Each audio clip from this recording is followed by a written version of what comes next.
Əgər rus dilində feilləri şəxslərə görə dəyişə bilmirsinizsə, videoya axıra qədər baxsaz öyrənəcəksiniz. İlk öncə feillərimizi iki böyük kateqoriyaya bölürük.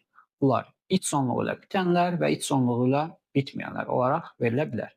Əgər feil iç sonluğu ilə bitirsə, bu feil i spirjeniyası adlanır və i ilə dəyişəcək. Məsələn, qavarit feilinə baxırıq, sonunda nə var? Qavarit it.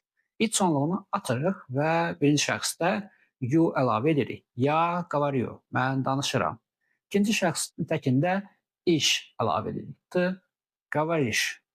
Üçüncü şəxsin təkində it əlavə edirik. On, qavarit. O danışır. Birinci şəxsin cəmində im əlavə edirik. M, qavarim. Biz danışırıq.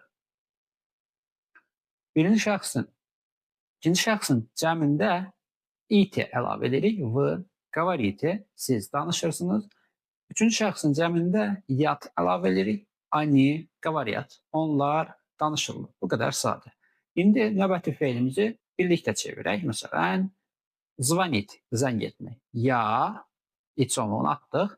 Ya, zvanyo. T, звонишь. Он, звонит. Мы, звоним.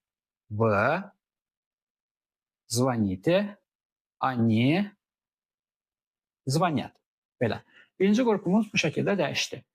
İndi isə yes virginiyasına baxaq. Yes virginiyası bu şəkildə olacaq. Əgər sözlər iç sonluğu ilə bitmirsə, bu qrupa aid olunur. Məsələn, делать, etmək. Burada tırnağı atdıq. Ya, делаю. Bir dənə yo əlavə edirik. Mən edirəm. Ты делаешь. Bura bir dənə yes şəkilçi əlavə edirik. Yəni, sən edirsən. Он делает. Bura bir dənə yet şəkilçi əlavə elədik. Yəni, o edir. Мы делаем. Biz edirik. Burada yem əlavə elədik. Вы делаете. Burada ye və te. Yette. Bu şəkildə əlavə elədik. Siz edirsiniz. Они делают. Onlar edirlər. Burada yut əlavə elədik. Deməli, i spirjeniyası ya ilə bitirsə, y spirjeniyası yu ilə bitəcək. Bu şəkildə dəyişəcək. İndi növbəti feilimizi birlikdə dəyişək. Məsələn, götürək.